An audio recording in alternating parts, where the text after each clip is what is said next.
Hello and welcome to our first Monday Public Diplomacy Forum for August on U.S. international broadcasting to the Middle East. I'm Adam Powell, Director of Washington Programs at the USC Annenberg Center on Communication, Leadership, and Policy.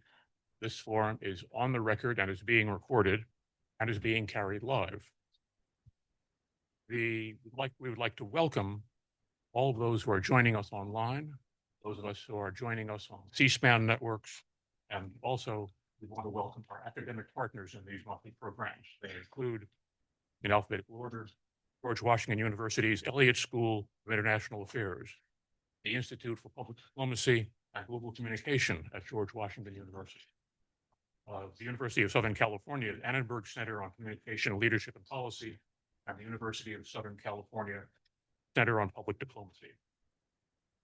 We're honored today to have as our speaker Jeff Gedmin, president of the Middle East Broadcasting Networks, a U.S.-funded nonprofit multimedia organization delivering independent news and analysis to that connects the Middle East and the United States in Arabic.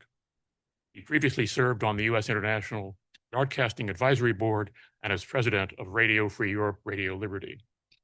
Jeff is the author of several books, including The Hidden Hand, Gorbachev and the Collapse of East Germany, and he has served as co-executive producer for two major PBS documentaries, The Germans, Portrait of a New Nation, and Spain's 9/11 and the Challenge of Radical Islam in Europe.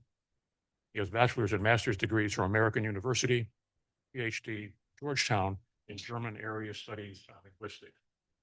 Dr. Gedmin, the floor is yours.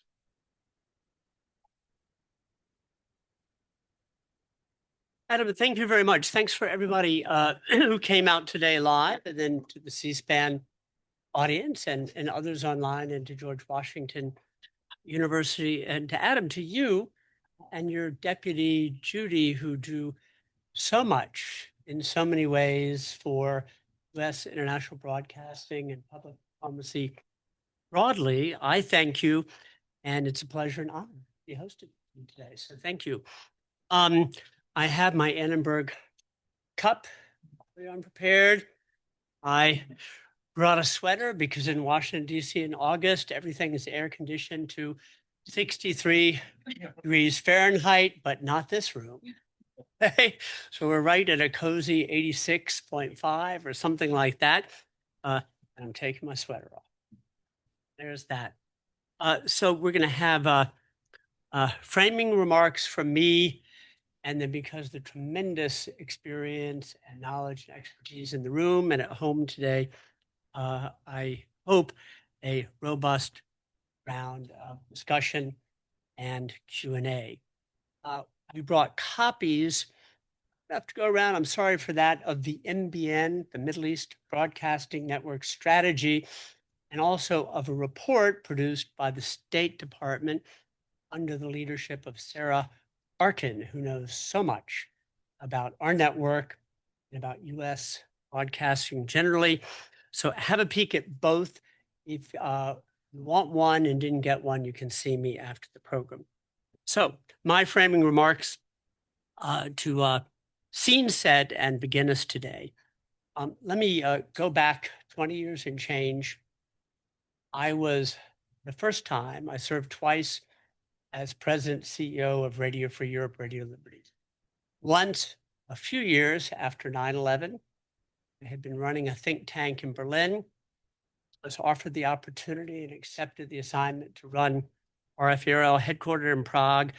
And this was roughly around the time that MBN, Middle East Broadcasting Networks, was established. If you can remember, some of you have studied that period. I was invited, it was an honor, to the Oval Office to meet with then President Bush, George W. Bush, and Condoleezza Rice, to talk about broadcasting and to talk about RFRL and a little bit about the new-ish MBN. And as these things go, I recall being loaded up with binders, about the transmission towers and the numbers and the rubrics and the templates. And I took these things in and took a chance. You have to read the room. have to know your audience. I took a chance, and there was President Bush and there was Condi Rice sitting on the couch. I'm on the other side of the coffee table.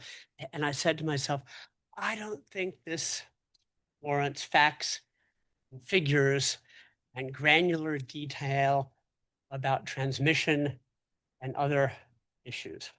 So I told them a story about Iraq, about Chechnya, and what our journalists and our audiences in those two places were looking for. And I quoted one of our editors who that week in an editorial meeting in Prague said, and slice and dice and analyze, and it's the war of ideas, and it's information. But centrally, so many of our audiences are looking for, can't quantify it, they're looking for hope. And I said to President Bush, and I said to Secretary Rice, that we are absolutely in the information business. There's no doubt about that. But we're in the non-quantifiable business of ideals, and aspiration and hope. Because whether it's Iran or Russia, whether it's Armenia or Afghanistan, people are broadly interested in a path to decent, accountable government, human rights, rule of law, broadly defined. So I told that story. And if I may say, it seemed to work. The next day I was at the State Department, and there was President Bush on a riser speaking to a large number of career diplomats, some of whom are probably in this room today. And to my delight, President Bush said, "This isn't just about metrics and numbers and outputs and transmission. We're promoting hope." That sounded good, affirming. We all like affirmation and validation. And the President of the United States, who I had met once for 38 minutes in the Oval Office, stepped off the stage. I was 5 rows back. He was a politician. All caught my eye, and he looked and he said, "Was that okay?" Felt very good. Felt very good. Had my vote, and that was that. So, if you think back to what we know about the Cold War and that chapter, it doesn't tell us everything about what we need to know today, but history as a guide, they say, and history, borrowing from Mark Twain, doesn't repeat itself, but sometimes it rhymes. What we know from history, from the Václav Havels, Anton Sharansky's, and the Sakharovs and Valensas, is really actually not that much about numbers. We love numbers. We're dedicated to numbers. Numbers matter, but it's really not. And as a matter of fact, if you go back to 1988, 1 year before the Berlin Wall fell, 1 year before the Velvet Revolution in Prague, Czechoslovakia breaking up, the numbers, as best we could tell, for RFERL were good and modest. We weren't conquering through numbers. But boy, did the story and the narrative take root. It was authentic. It was credible. And it shaped how we view and how we have viewed these instruments of American soft power and these elements of American public diplomacy ever since. So the first thing I tell you as a thesis that I put to you is that technologies change. They've always changed. If you look at media industry, not just US internet, but media industry, wrenching change. Before it was easy, static, and obvious?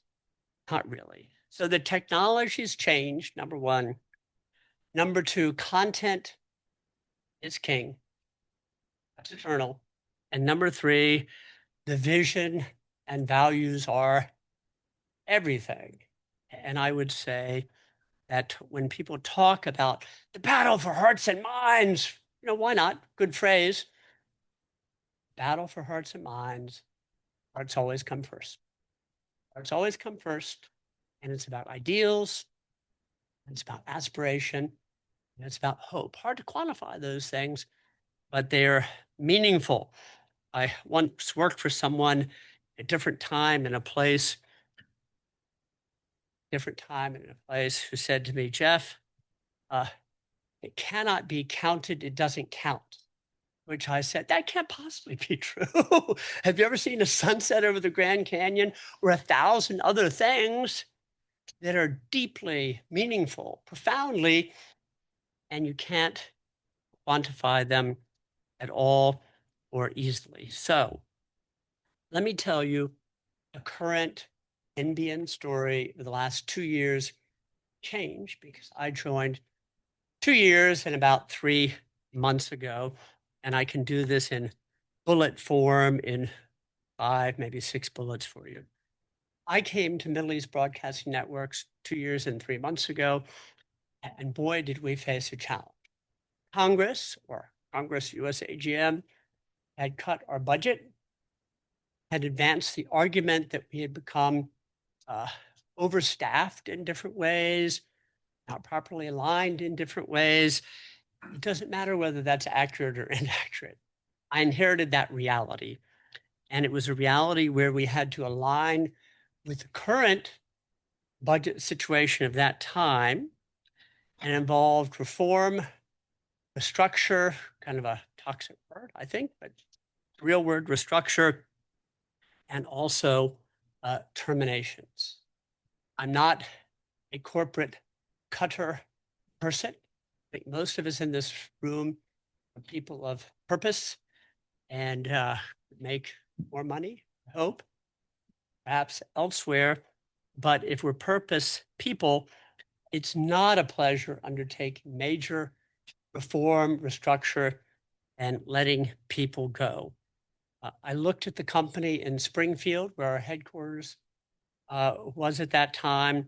I looked at our bureaus across the region, and I did what one does: listen, learn, focus groups, collect information. And we, senior leadership team, but I, responsible, made the very hard decision of letting 200 people go. Not a pleasure. It was a budgetary, organizational necessity that not only had the support of the NBN board, but that was the remit, the guidance to me to take that first step. I said to the board at that time, if you like American football, I said, you can't remake a company just by cutting people. You have to thoughtfully, judiciously, and strategically remake a lot of things. And so, borrowing from American football, I said, in 3 years, we're going to have a shot at the wild card. Not the Super Bowl, but a lot of work to be done, top to bottom, left to right. And when you let 200 people go, that's a lot of disruption. Internally, relationships, for those who go, hardship for those who stay, very difficult, really difficult. So bullet 1, that was 2 years ago and change. We started on that path. Then bullet 2, we developed an editorial strategy. There's a printed slide deck going around. I'm very simple-minded about these things: vision, strategy, tactics. Overused words, but vision is where you want to go and where you want to be in 3, 4, or 5 years. If you don't know, any road will do. So you have to have a vision. The strategy is how you get there, and then the tactics are the day-to-day endless tasks. You know all that. So we built a strategy with a great team. Layla Bazi, our editor-in-chief, Matt Kaminsky from Politico, formerly our editorial chair, some wonderful talent across the administration and the editorial side of the business. But then comes bullet 2 in my presentation: life surprises.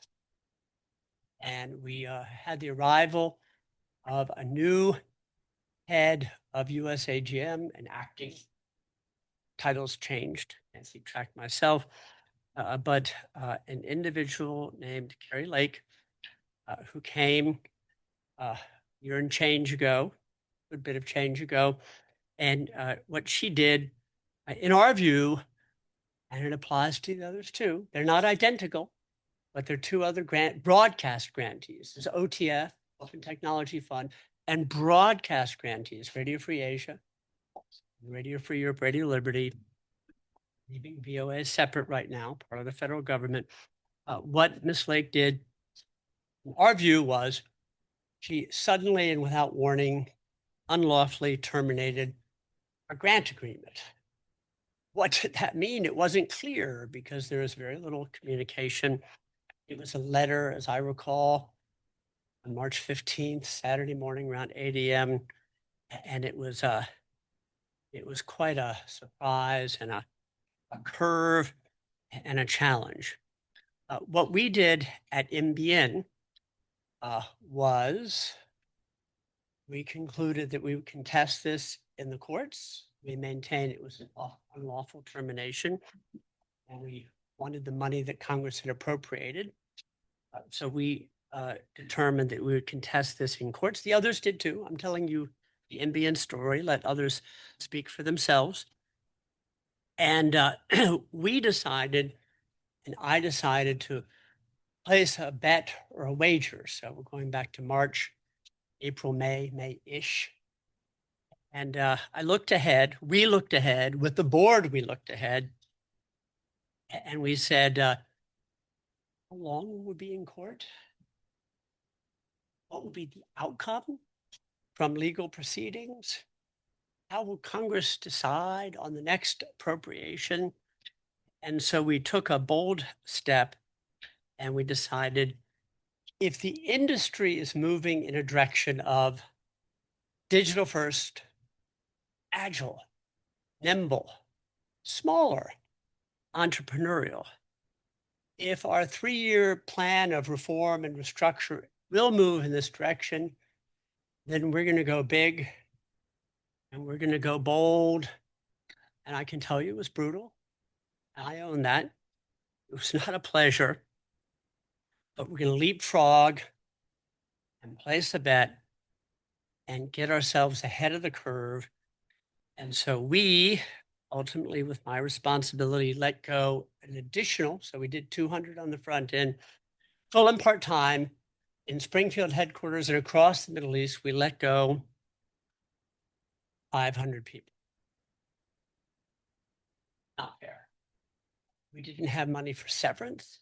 We didn't have money for accrued unused holiday time. We did not have money to pay vendors. We did not have money to pay rent. But suddenly we found ourselves facing bankruptcy, third week, April of last year. And so it was go gradual or go big. And we elected to go big. By the end, I'm not proud of any of this, by the way. We did what we did. It wasn't perfect. It was injurious to people who left and some people who stayed, but we did it. By the end of the fiscal year, last year, we were about 47 people full and part-time. We had closed physical bureaus in the region, arguing brick and mortar, 20th century, got to stay present on the ground, but let's think about new, nimble, light footprint models. We had paid off the rent and paid off the vendors and paid off legal fees and paid out unused accrued holiday time and paid out severance and settled all those debts and thought that we were then positioned for a new phase of rebuilding or repurposing this great and noble organization. So then the next bullet, we've been doing that. And so now we have north of 100 people here and there, full and part-time. We moved headquarters from Springfield, Virginia this spring to Courthouse, Arlington, Virginia. 2 stops, State Department on the Metro, be close to your stakeholders, much closer to Capitol Hill. The funder, we moved closer in to more suitable space. We made sure as good stewards of resources that we were saving each month not each month, we're saving a total of $1.5 million. If you combine the utilities and the rent, got to save money. And we think we are doing some very good reporting consonant with the mission and the purpose of MBN and us collectively as grantees. I always say the International Broadcasting Act, you all know that inside and out, many of you do. That is, our work is consistent with broad US foreign policy goals. That's why the taxpayer pays for it. Not a free, untethered, unmoored, independent group where you all and we all decide whimsically. It is consistent with broad US foreign policy goals, adhering to highest standards of professional journalism. If we're talking about elements of voice in the world and public diplomacy, there can be comparable or even identical, if you will, goals, but the methods vary. Our method is journalism. It worked in the Cold War, it worked in the post-Cold War, and it works today. That is to say, in other words, I say, trust is the secret sauce. Measure that, quantify that. When audiences believe that we're striving for truth, striving for accuracy, striving for honesty, consistent with US foreign policy. So we don't hide that. Oh no, part of America, American foreign policy. Of course we are, crystal clear. But the method is journalism, quality journalism with integrity. That translates into trust and ultimately into impact. My final bullet, I guess I'm on 5, before we take your questions, is what about the way ahead?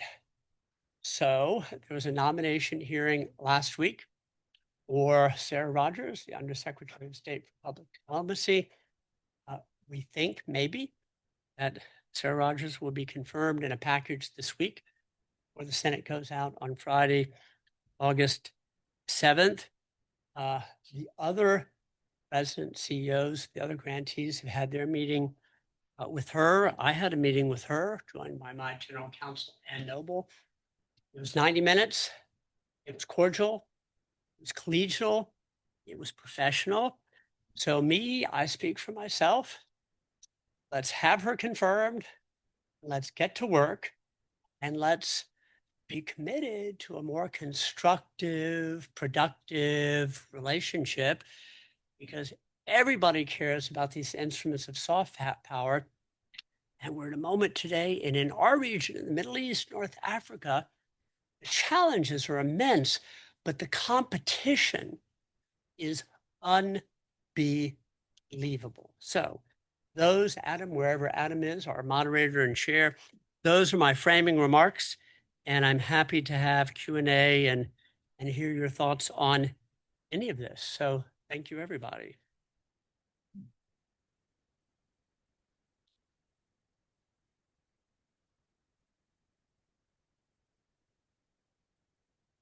Jeff has agreed to answer questions, comments, and we know we have in the room people who have served in the Middle East, people who have studied the Middle East, so we should have an informed and spirited discussion. But Jeff, I'll take the moderator's prerogative and ask the classic public diplomacy question. How do you measure success? So Adam, thank you. So despite my my light disparagement of numbers matter. And so, of course, when I meet with someone on Capitol Hill, the region, or prestigious informed groups like this, people want to know who are you reaching, how many you're reaching, are you up and down, and what are the trend lines? So without a doubt, you want audience size and you want to build audience, because that's part of the field and part of the industry and part of the competition. I hasten to add, because we're not commercial media, because we're not revenue dependent, I think we have a bit more latitude, not to be lazy, but to be disciplined and deliberative of other ways of judging impact. And there are a range of, I would say, qualitative ways. If you're reaching the right people in the right way and you're part of the right conversations. Good heavens, when I was running RFERL, I know it's a time and town where we're dismissive of the anecdotal, but here we go. I'm running RFERL, and we have a Afghan service with colleagues in Prague, the headquarters, and stringers, reporters across all 34 provinces of Afghanistan, and Dari and Pashto, 2 languages. And in one given day in the morning, I have breakfast with the president of the country.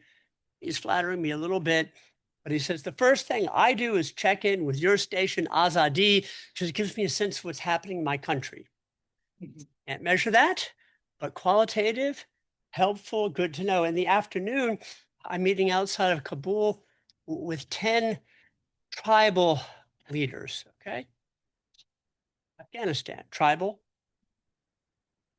religious, socially conservative, and indeed they're men with tunics and beards.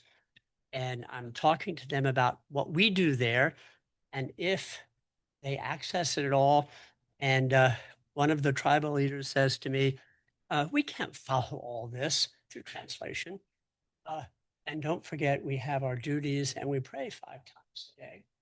And then one of the tribal leaders, without smiling, says, but sometimes Azadi, the local brand for Raphael's Afghan service, is so important.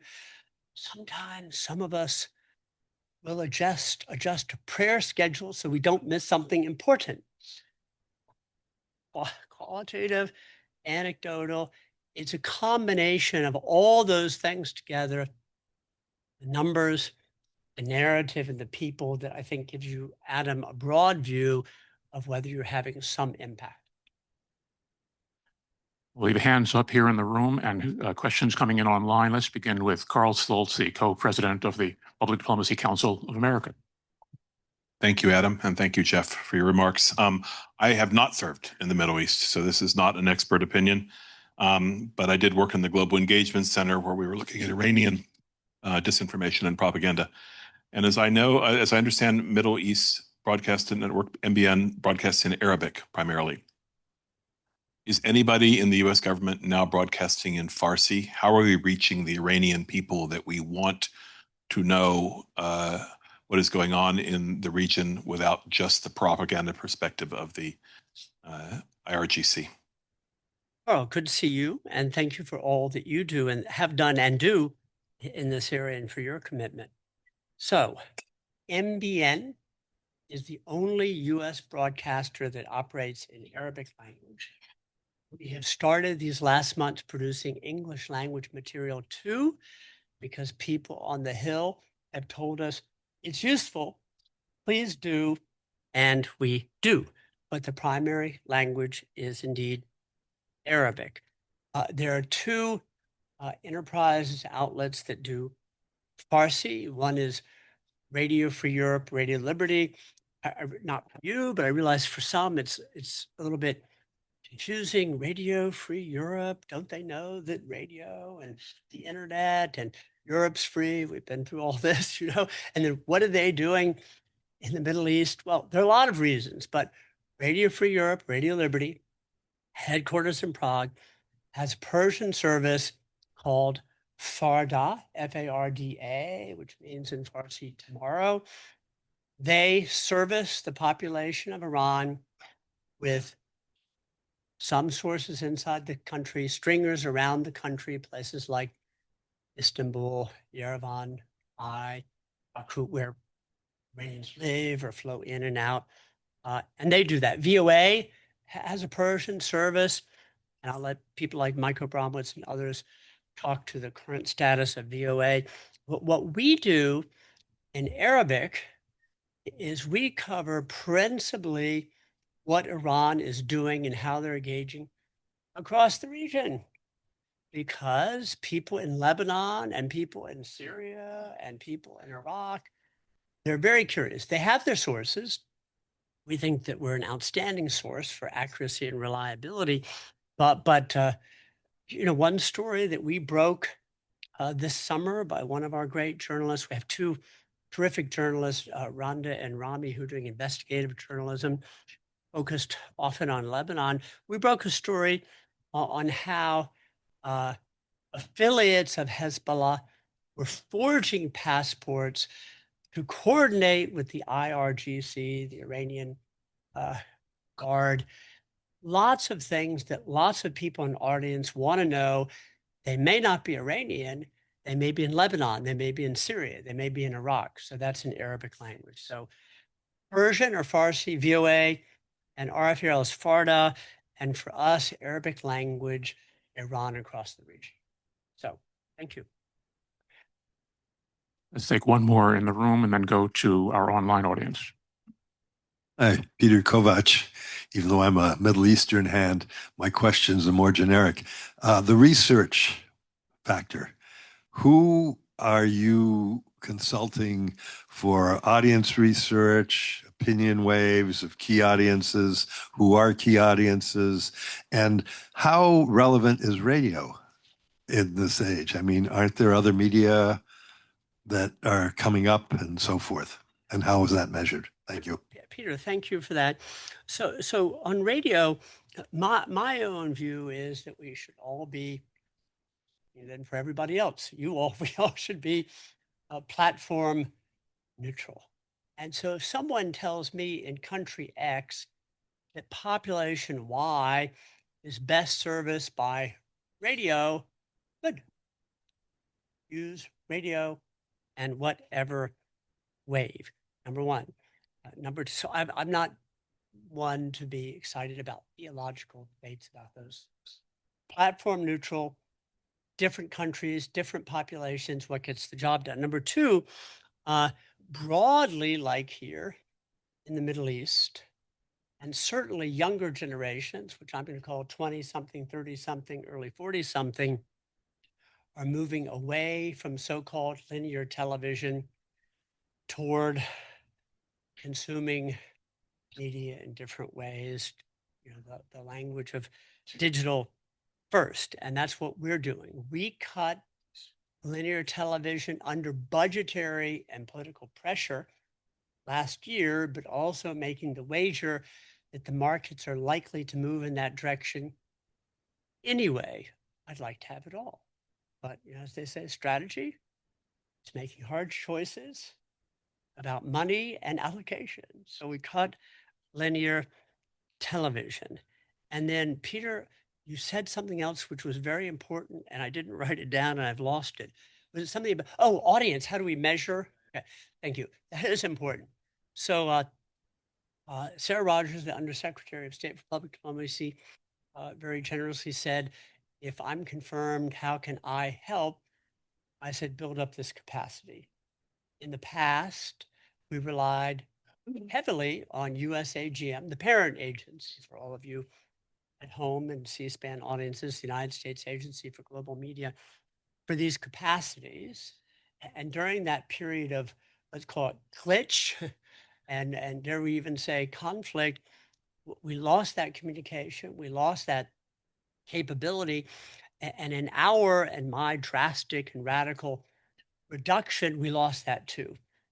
We have some capacities, great people, underserviced, and then we got to build it out. We can't do it all by ourselves. Or if we can, we need money and stability. I would say in opposite order. We need stability and money.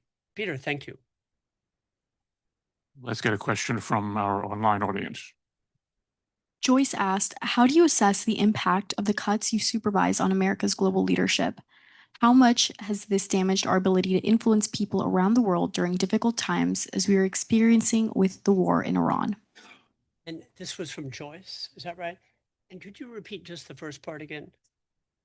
How do you assess the impact of the cuts you supervised on America's global leadership? Okay, so good question, hard question. I think if you go back to, don't mean to be tedious about this, but you go back to the International Broadcasting Act, and that our work must be consistent with the broad goals of U.S. foreign policy, then that's our anchor. That's our compass. It was never the intention to follow the tactics or timing of the moment and left and right and up and down. And this predates the current administration too. Imagine the kind of drained of any kind of political feel or emotion. Prior to this moment, our politics seem a little bit fluid. Can we say that right now? Maybe a little bit dynamic or even volatile. It was always the case that these instruments of US foreign policy, power, influence, soft power, had to be adhering to broad goals because you couldn't, what's a good example? Going back, you couldn't use these things to promote. I started with President Bush, George W. Bush, use these things on short-term tactical things of a political moment to, for example, promote ballistic missile defense. And then President Obama is elected and turn against ballistic missile defense. Or for the Iran war, stay but surge. Iraq war, stay but surge, leave. I think audiences around the world, politics are politics and they're democratic. We have two main political parties in competition. So even in the best of times, you can't be sucked up into the tactics of the moment.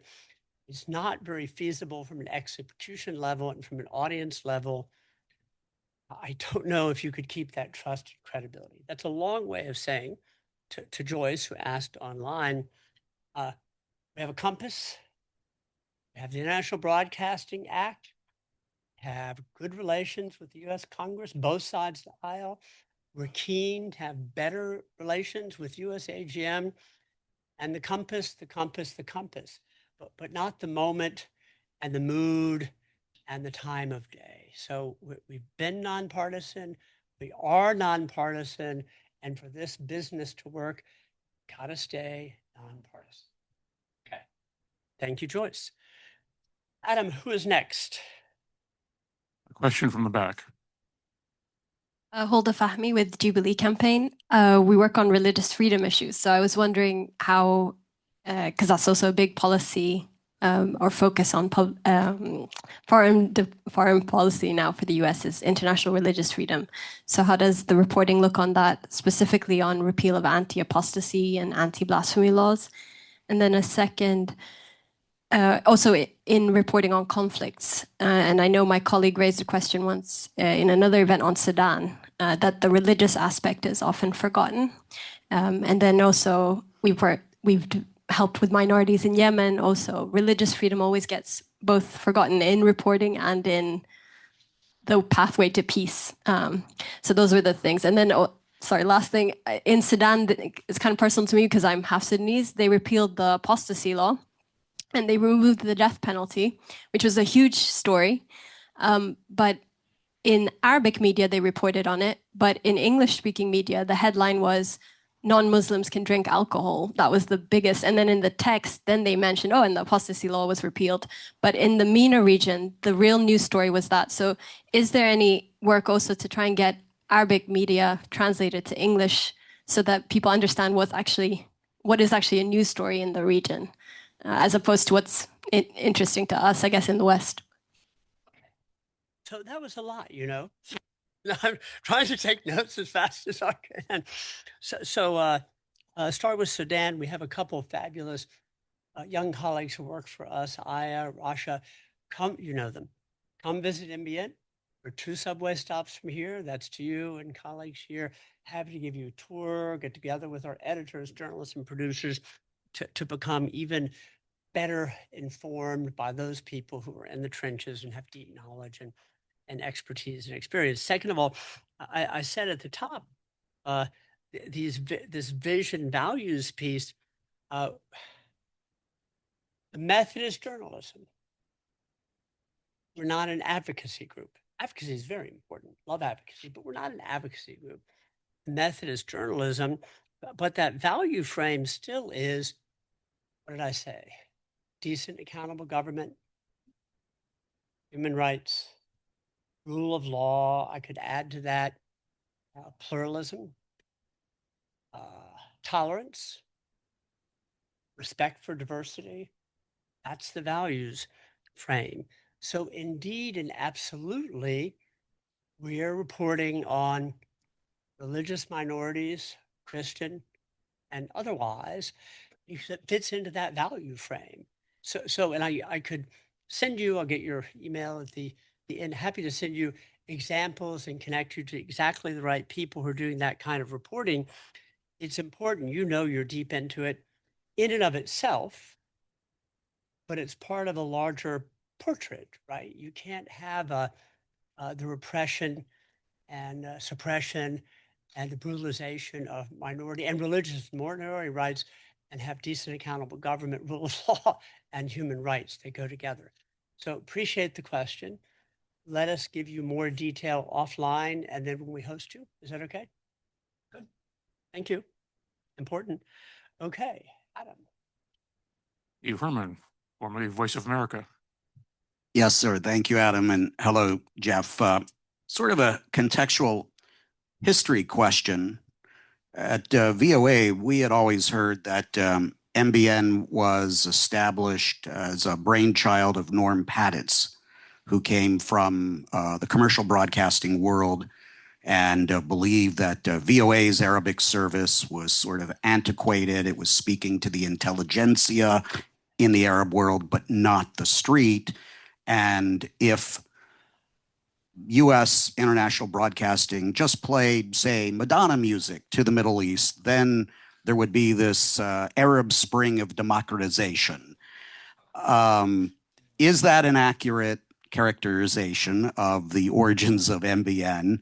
And if it is, was Norm Patitz on the right track or the wrong track? Steve, thank you. Maybe I don't think. It's important. It's an important question. It's interesting. It's a little bit contentious. So I always say, speak for myself. I always say, run these networks like they're a business from the point of view of efficiency, accountability, and oversight. Understanding they're not businesses. These are taxpayer-funded outlets advancing the vision, values, and interests of the United States, and they're not same as commercial media. So that's one, my point, my anchor, my compass. And number two, so I wasn't there, and that was 2 decades ago, so it's unfair, but you ask a fair question, I'll be unfair as the person providing the answer. I kind of guess we know. Actually, like Madonna, that's probably way out of fashion to say. Heard her once live in LA. But playing Madonna or fill in the blank, fill in the blank, does not translate into the promotion of democracy, civil society in alignment with American vision, number one. And number two, if it didn't apply then, Steve, as you know, it definitely applies now. They have this already without us. No one is walking around Amman or Baghdad or Damascus saying, what is this Super Bowl halftime show? I've heard about it, but how do I access it? Good heavens, right? Seriously now. So I was skeptical of the thesis then. I think the thesis is way overtaken my events. Then the last thing I'll say, Steve, where you left off, I indulged myself a little bit, that there's always these binary conversations. Obviously, I have my view. Binary conversations. You're either reaching elites, which is a bit of a dirty word, elites, or mass audiences.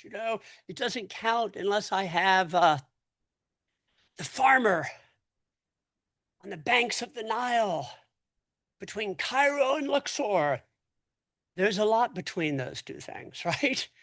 And I think when you're competing and looking at competition and you have limited resources, always will, we have them, we will, you have to make, back to strategy, hard choices about allocation of resources.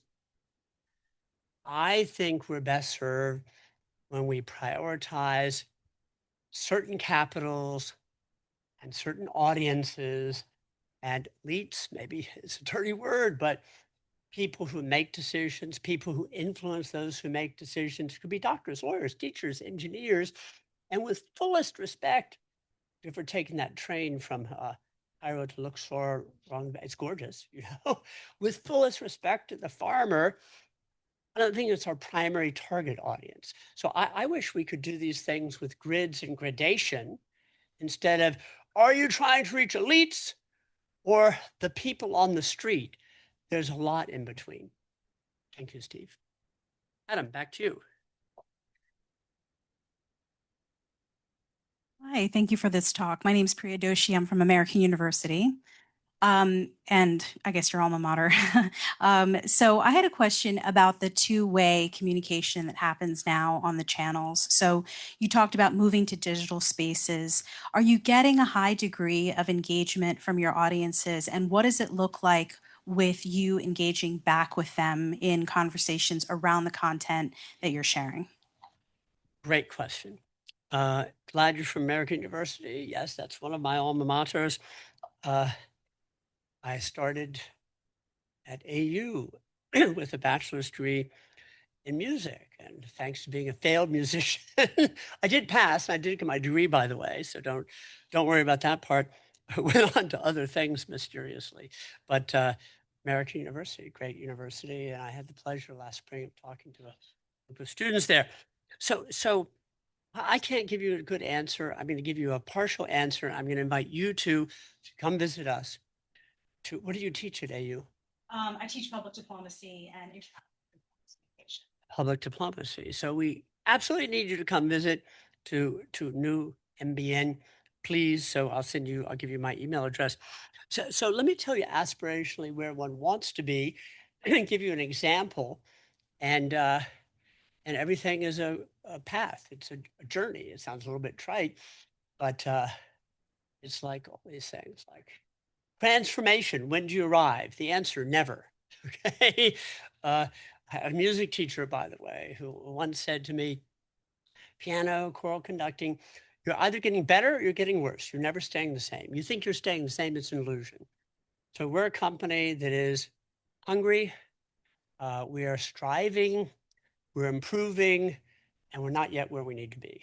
And I think month by month, we're actually getting better. So engagement, where we ultimately want to be, this is a bit of an evasive answer, and I'll give you journalism person, region, and here when you come out to visit, where you really want is a kind of symbiotic relationship between you and the audience, where you are not the teacher, the lecturer, the expert, and they're the pupils, and you're transmitting. We're past that anyway. Technology has stripped all that anyway. But what you really want is a kind of a dance or an interplay. It's not pressing for numbers like, oh yeah, we have this great engagement because, and I give you all these numbers. That doesn't tell you really, there are lots of ways to get numbers that are not credible or meaningful considering our status, identity, and objectives. So what you ultimately want, one, I think you know this, that's why I asked the question. What you ultimately want is a dance between you and your audience where it's an exchange, where it's authentic, where it's honest, where it's credible, where you're learning as much as they learn. Let me go back. Afghan service, RFURL, tribal society, I said, right? Religious, socially conservative, moves along to the digital world too, but at a different pace, right? Different countries, different pace. As of only a few years ago, RFURL's Afghan service in Kabul and Prague were receiving bags and bags and bags and bags of physical letters. They're coming in the form of scrolls. Some 10, I kid you not, 10, 20, 30 feet long scrolls. VOA knows this too. Steve is over there nodding. And what are they doing? They're They're going to scribes and villages and recording their thoughts about programming. They're sharing ideas about music, love, poetry, aspiration, cries for hope in refugee communities. That means you're striking a chord. That means they're interacting. And regardless of the medium or technology, you have this symbiotic relationship and dance going where you're as inspired from them as they from you. Let's talk more about it in person. Thank you. Okay. Adam, back over to you. Question from Bruce Gregory. Thank you. Thanks for a great presentation, instructive. My question is related to the issue of language service duplication, which we touched on before. And I want to take you back to your long experience with RFERL and current experience with MBN. Looking ahead, I sense we'll have reports on how we build back better in broadcasting and looking beyond your immediate practical problems, which I appreciate are difficult. What's your judgment on how we deal with what for decades has been the debate between the so-called surrogate broadcasters and the Voice of America? We have VOA broadcasting in Persian still, I think. You have RFERL, that's Radio Farda. You have MBN with no Farsi service. What's your recipe for how we handle that long debate looking forward? Thank you, Bruce. It's a long debate. well noted. So first of all, if I may, kind of go big picture again, my view, most of these debates that we have about duplication, included, which is important, is very important, miss the big picture in my view.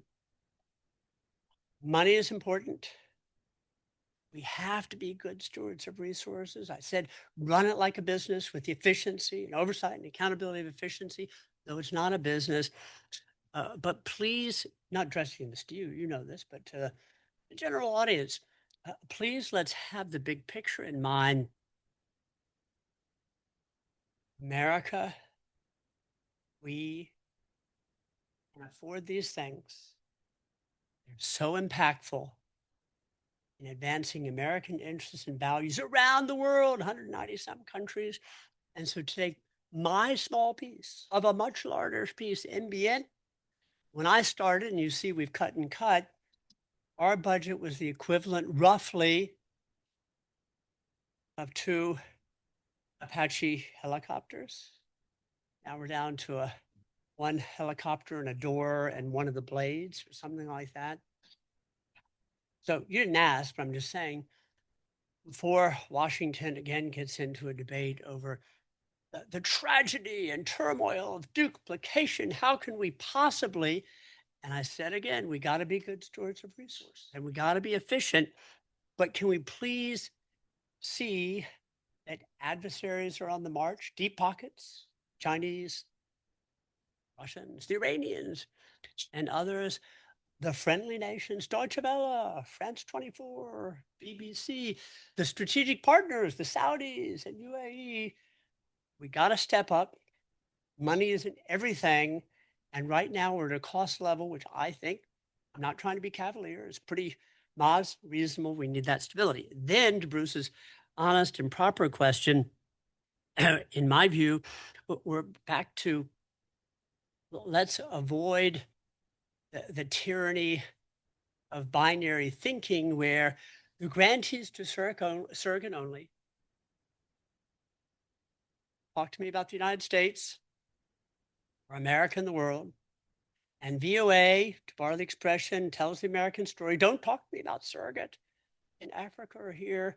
There has to be a way to have lanes, but they don't have to be divided by solid yellow lines or double yellow lines.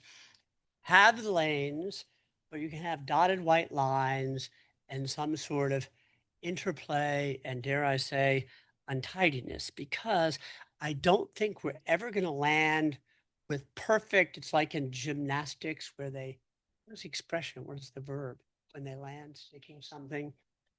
In our politics in this day and age, I don't know if we're going to stick that one this year or next and land in such a way that we get agreement and a clear decision.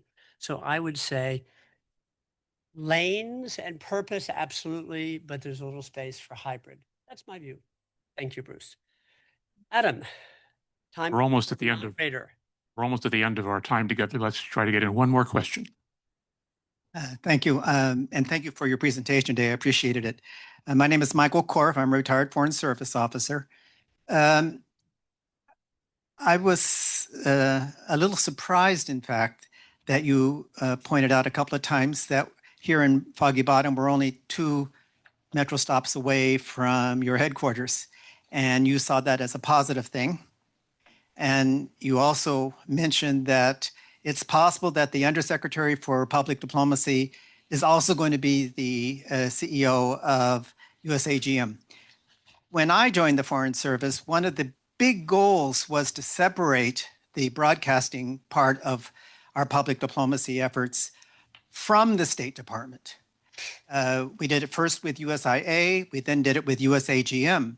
But if the Undersecretary is also the CEO of USAGM, it really means that there's no separation between the two. And I just wonder if that's really the way that our country should be going. For so long, we have tried to keep the, this policy part, the very political part of what goes on at the State Department from what goes on our broadcast media. So I was a little surprised about that. Don't you agree that we really should be trying to keep USAGM separate from the State Department? Michael, thank you for that.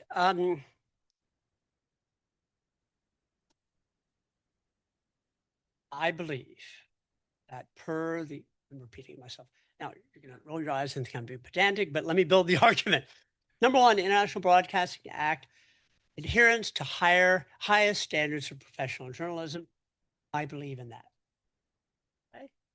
That doesn't apply to all elements of American soft power public diplomacy, but it's our method, number one.